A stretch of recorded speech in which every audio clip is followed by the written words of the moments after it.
If an item that you're looking for is checked out or otherwise unavailable, you can request it. Starting from the item record, I'm going to scroll down to the request options. I'm going to click on the first option that says request this item.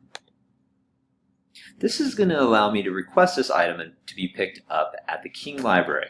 I just need to press request. Another option for requesting this item is to request through a resource called CSU Plus. CSU Plus is a consortium of 23 California state universities that share resources. This works the same way. I could go ahead and just click on the tab.